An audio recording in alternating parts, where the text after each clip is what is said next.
The phone vibrated against her hip, a frantic, insistent buzz that was a flagrant violation of the sacred, marble antimony silence of the Grand Plaza Hotel's main lobby. Normally, Zoe Johnson would have ignored it. Rule number 1, brutally, enforced by her direct supervisor, the perpetually sour-faced manager Richards, was that the cleaning staff were to be ghost-silent, invisible, and certainly not possessed of personal lives that might intrude upon the serene experience of the hotel's clientele. To be seen was a misdemeanor. To be heard was a felony. To answer a personal call in the Grand Atrium was a crime worthy of capital punishment. But this was not a normal call. She recognized the number, an international code she knew as well as her own name.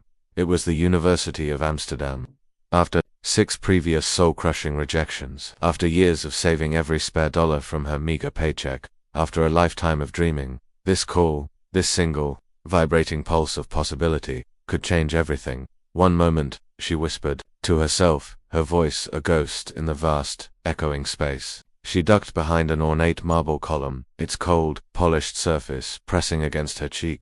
The column, imported from a quarry in Tuscany, was worth more than every worldly possession she owned. She fumbled in the pocket of her drab, grey uniform, her fingers trembling slightly as she pulled out the cheap, cracked smartphone.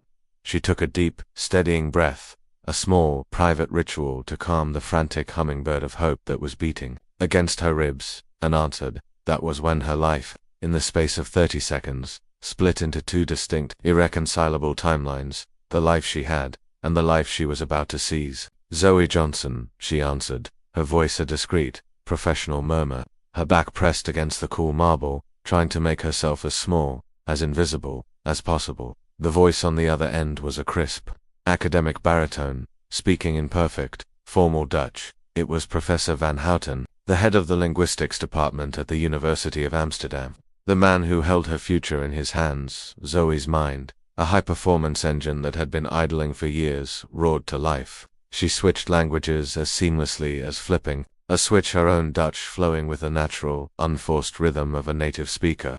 Her pronunciation was impeccable, her grammar flawless. They spoke of her application, of her thesis proposal on sociolinguistic code switching in corporate environments, of the letter of motivation that had, for some reason, been delayed. Me on motivation a brief, she explained, her voice a low, urgent murmur of perfect Dutch dat is on my geleeg. Ik heb, het twee weken geleden verzonden, my letter of motivation.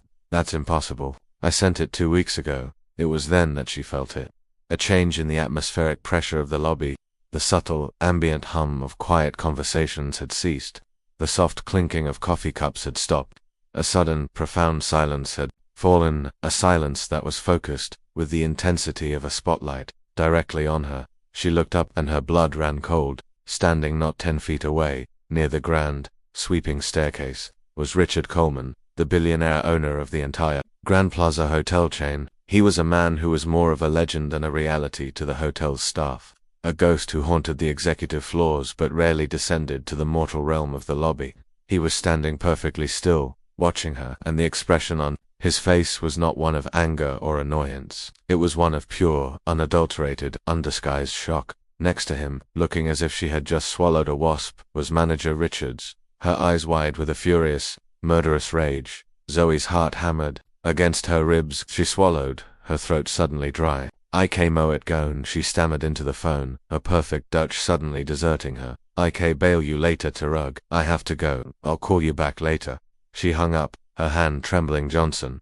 In my office now. Manager Richards' voice was a whip crack, sharp and vicious, cutting through the heavy, judgmental silence of the lobby. The walk to the small, windowless administrative office in the hotel's basement, a journey Zoe had made many times, felt like the longest walk of her life. She could feel the stares of her colleagues, the other members of the cleaning and service staff, burning into her back. Some of the looks were pitying, others she knew were filled with a barely concealed satisfaction.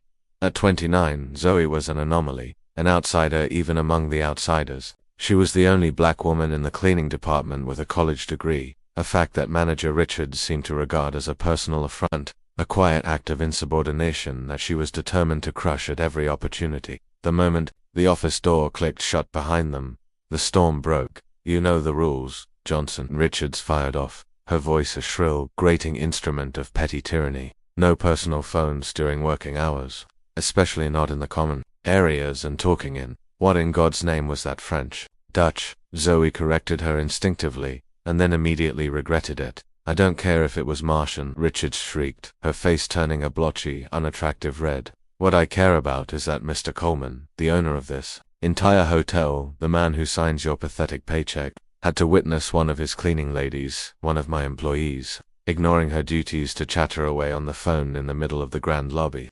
The injustice of it was a familiar, bitter acid in Zoe's throat. The white receptionists, the blonde blue-eyed girls who manned the front desk, took personal calls constantly. They texted, they scrolled through social media, they gossiped with impunity. But Zoe knew the real crime she had committed. It wasn't answering the phone, it was being seen. It was being heard. It was reminding the wealthy patrons, and the management, that the invisible people who cleaned their rooms and polished their floors had lives, had hopes, had dreams of their own. As of tomorrow, you are reassigned, Richards declared, a cruel, triumphant smile spreading across her face. You'll be on the convention center, detail, bathroom duty. For the next 3 months, Zoe felt her stomach sink. The convention center was the hotel's gulag.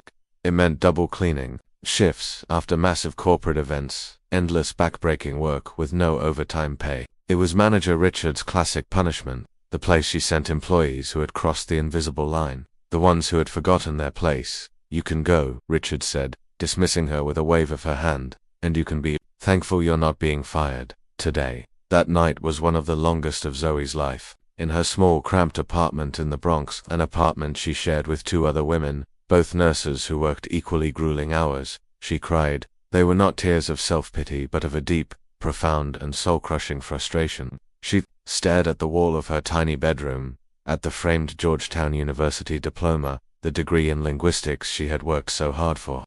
The international language certificates she had earned, they seemed to mock her now, relics from a life that felt like it belonged to someone else. 6 years. 6 years of cleaning hotel rooms, of scrubbing toilets, of being invisible, all while trying to save enough money for a master's degree, all while sending out resumes that were never answered, all while being told, in 1,000 subtle and not so subtle ways, that her qualifications, her intelligence, her very existence did not matter. The next morning, she arrived at the hotel an hour early, her face a mask of professional resolve. She would not let them break her. She would do her job. She would do it perfectly, and she would endure. She was checking out her cleaning cart when the phone at the main housekeeping desk rang. Zoe Johnson. It was Jennifer, the head receptionist, her voice holding a strange, new note of deference. Human Resources wants to see you right away. A cold dread washed over Zoe. This was it, the final blow. Richards hadn't been satisfied with the demotion. She was going to have her fired after all. The Human Resources department was on the top floor, in the executive wing of the hotel, a hushed, carpeted world of polished wood and original art. It was uncharted territory for the cleaning staff. In the elevator, surrounded by executives in tailored suits discussing million-dollar mergers, she felt more invisible than ever, didn't even seem to register her presence. The HR director's office was larger than her entire apartment. A stern-looking woman with a severe haircut looked up as she entered. Miss Johnson, please, have a seat. Zoe sat stiffly on the edge of a plush leather chair, her hands clasped tightly in her lap, preparing herself for the worst. Mr. Coleman, the director said, her voice carefully neutral, has requested a meeting with you. Now, the owner's office was a palace in the sky. It seemed to take up half the floor, with panoramic floor-to-ceiling windows that offered a breathtaking, godlike view of all of Manhattan. And standing in the center of it all, gazing out at the city as if it were his personal kingdom, was Richard Coleman. At 45, he was a legend in the business world, a man famous for his Midas touch, for his ability to turn failing, bankrupt hotels into glittering 5-star properties, and now, he was looking directly at her.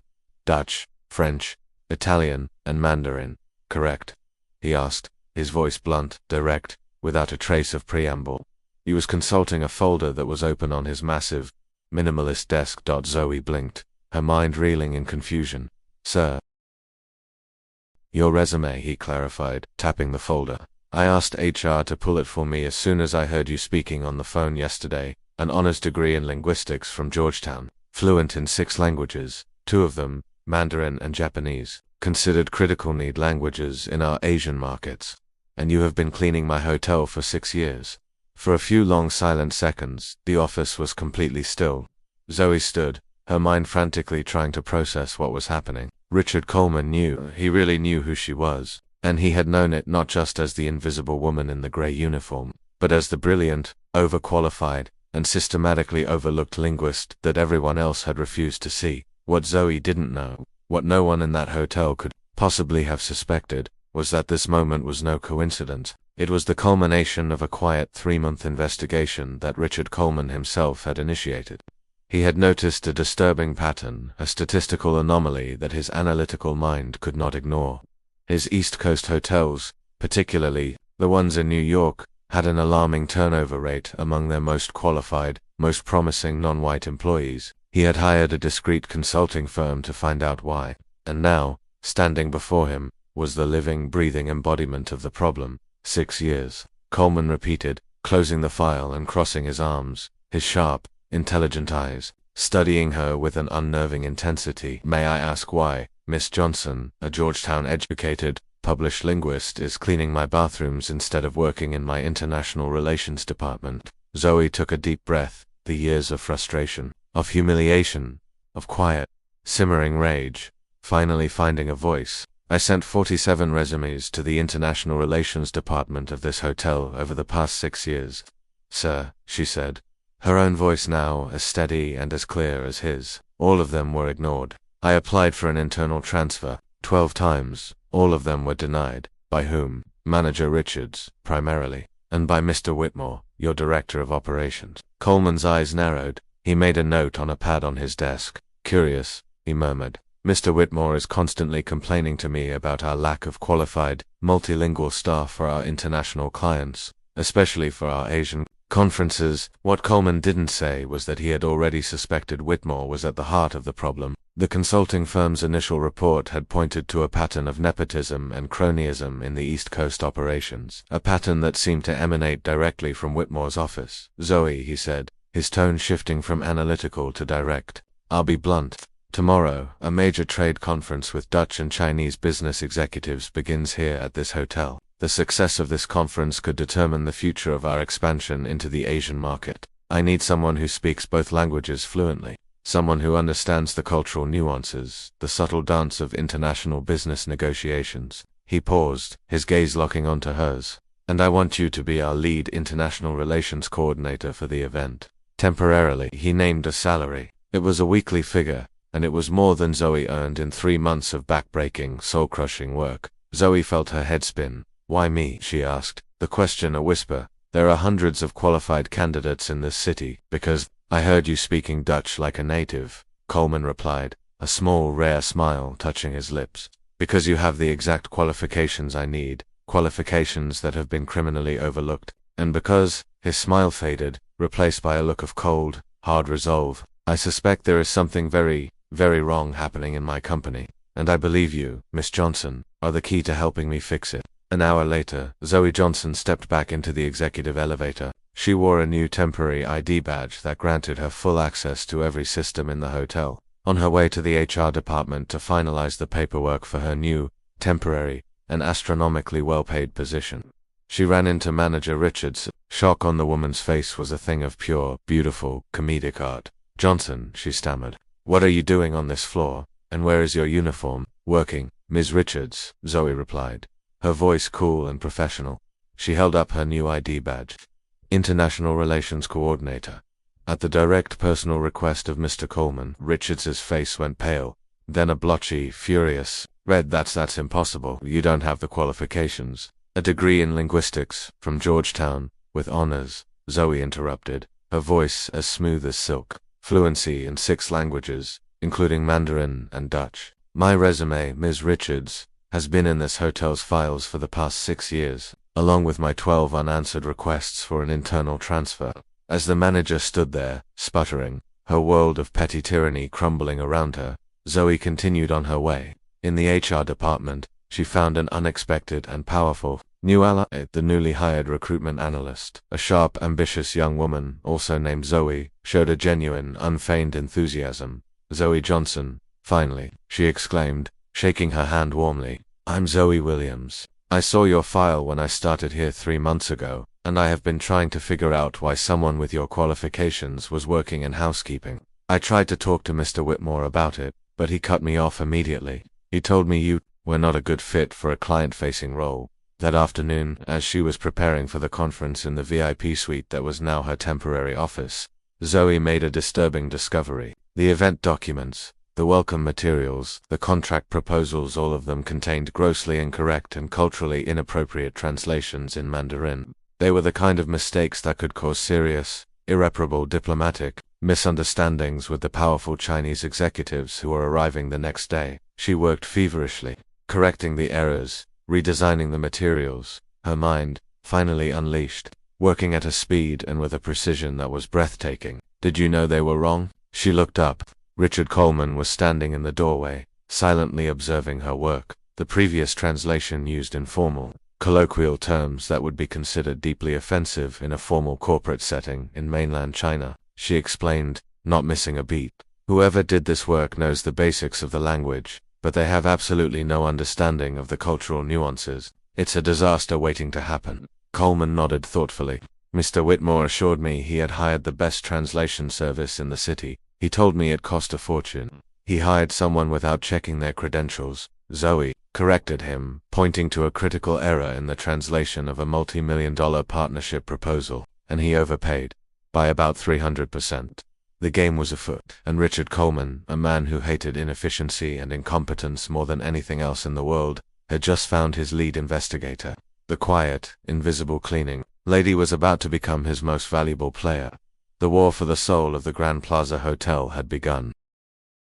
The morning of the fourth day of the conference, the Grand Plaza Hotel was a symphony of controlled high-stakes chaos. Zoe Johnson moved through it all with a newfound, unshakable confidence.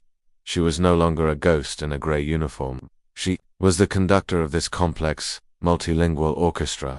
Her initiatives, from the flawlessly translated welcome packets to her personal, culturally attuned interventions, had already resulted in preliminary contracts that exceeded all of Coleman's most optimistic projections. The Dutch and Chinese executives loved her. They sought her out, not just for translation, but for her insights, her advice, her innate understanding of the delicate dance of international business. As she walked through the lobby, she saw him. Thomas Whitmore, the director of operations, was leading a young woman toward the executive elevators. The woman looked nervous, out of her depth. She was clutching a folder marked, Final Translation, Master Contract. Miss Whitmore, your Mandarin translation is adequate, he was saying, his voice a low, controlled murmur.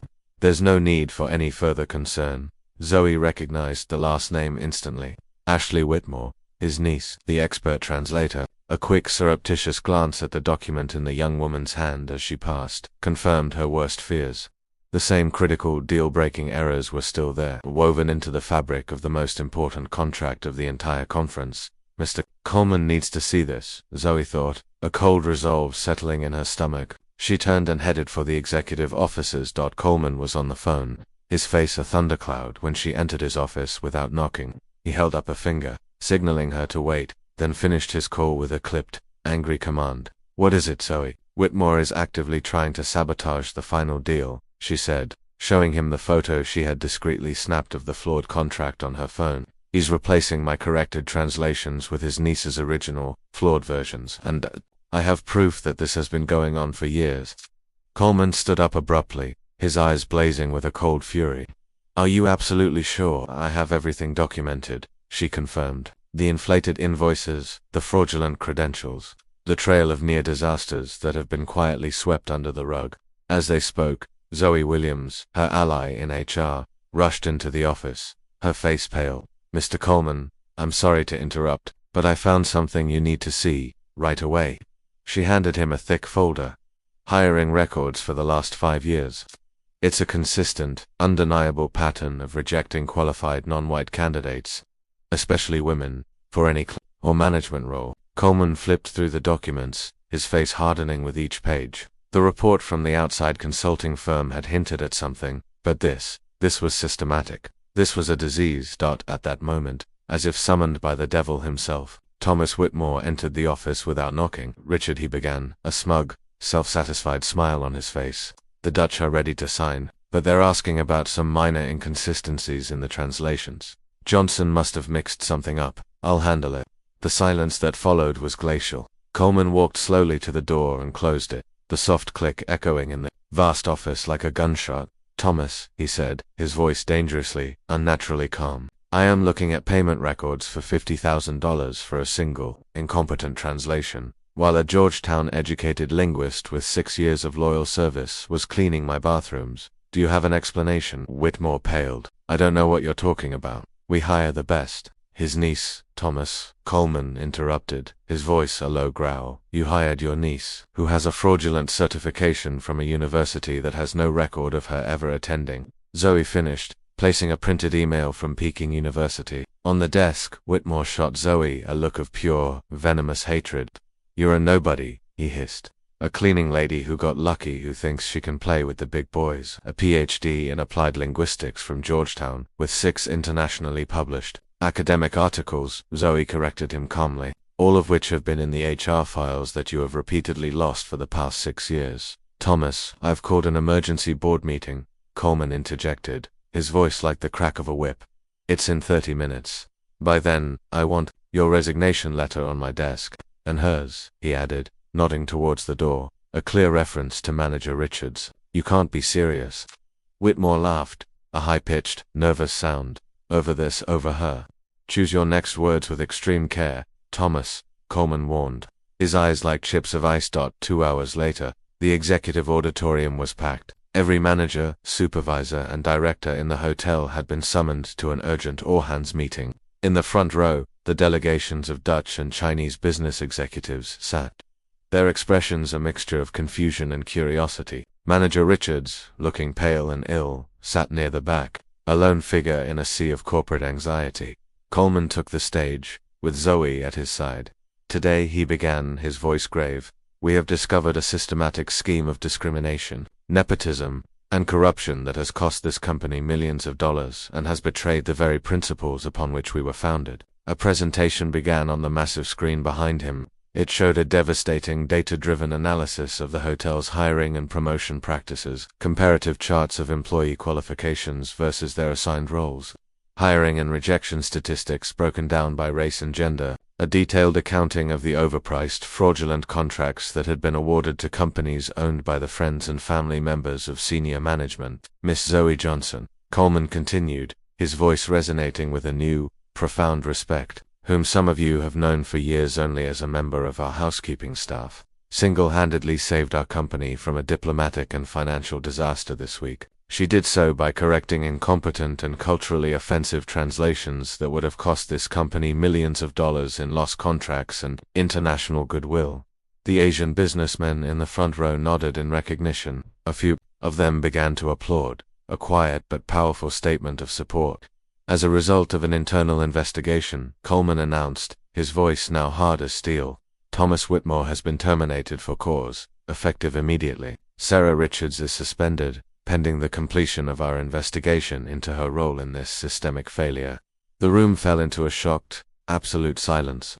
Richards stared at the floor, her face ashen, and finally Coleman's face softened slightly as he turned to Zoe. I am pleased, and deeply honored, to announce that Dr. Zoe Johnson is being named as our new permanent, Global Director of International Communications and Relations, overseeing all of our multilingual operations worldwide. The auditorium erupted. The applause was thunderous, a wave of genuine, cathartic celebration. The cleaning staff, who had been gathered at the back of the room, were cheering, some with tears of joy streaming down their faces. As she left the stage, Zoe saw Whitmore being escorted out of the building by security. His face was a mask of impotent rage. As he passed her, he muttered, "You won't last a month." Zoe just smiled serenely. In the pocket of her newly acquired blazer was a small, digital recording device, the same one that had captured every threat, every racist comment Whitmore had whispered to her over the past few days as he had desperately and foolishly tried to intimidate her into silence. That night, in her new sprawling office overlooking the glittering, endless city, Zoe finally allowed herself to cry. They were not tears of sadness, or of anger, or even of triumph. They were tears of a deep, profound, and long overdue catharsis. 6 years. 6 years of being invisible, of being denied, of having her potential dismissed, and her dreams deferred. She picked up the phone and called her mother. the woman who had sacrificed everything to pay for her education. "I did it, Mum," she said simply, her voice breaking with the weight of it all. "I did it." What no one at the Grand Plaza Hotel could have predicted that day was that the real transformation was only just beginning. The fall of Whitmore and his discriminatory scheme was not an end. It was a beginning. It was the first chapter in a complete overhaul that would shake the foundations not only of that hotel but of the entire American hotel industry. And it all started with a simple phone call, in Dutch. 6 months had passed.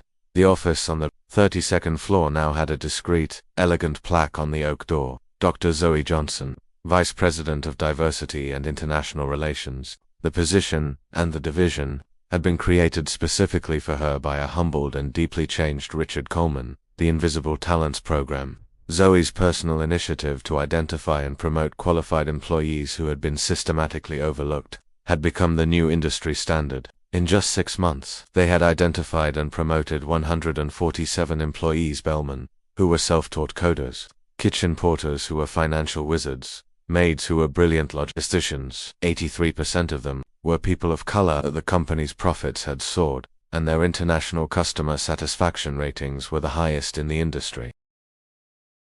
Thomas Whitmore, after his public disgrace, had found it impossible to get another executive position. The last Zoe had heard, he was managing a roadside motel in Arizona. His niece, Ashley, had been forced to return the money she had fraudulently earned and was now, ironically, studying Mandarin with a scholarship from the new Coleman Foundation for Inclusive Language Education. Sarah Richards, after a long and painful investigation, had accepted a demotion and a transfer. She was now managing the laundry service at a second-tier hotel in Fresno, a daily, grinding reminder of the consequences of her own petty prejudices. In closing her keynote address at the National Hospitality Conference, Zoe looked out at the sea of faces. "My mother," she said, her voice clear and strong, "worked as a maid in a hotel just like this one.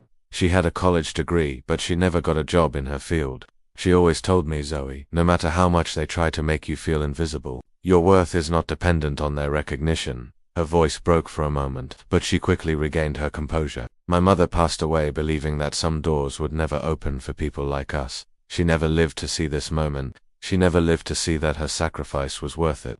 Across the room, executives who had once seen diversity as a box to be ticked were wiping away tears. "The true power of a company," Zoe concluded, "isn't how much it makes, but the potential it unleashes." For decades, this industry, like so many others, buried extraordinary talent under service uniforms, assuming that people of certain colors, or certain accents, or certain backgrounds were only fit for invisible roles. Today, we know better. Today, we do better. The standing ovation was long and thunderous. Richard Coleman, sitting in the front row, applauded the loudest. The best revenge, Zoe had discovered, was not in watching her antagonists fall. It was in watching hundreds of people like her, people who had been told their whole lives that they were not enough, finally rise.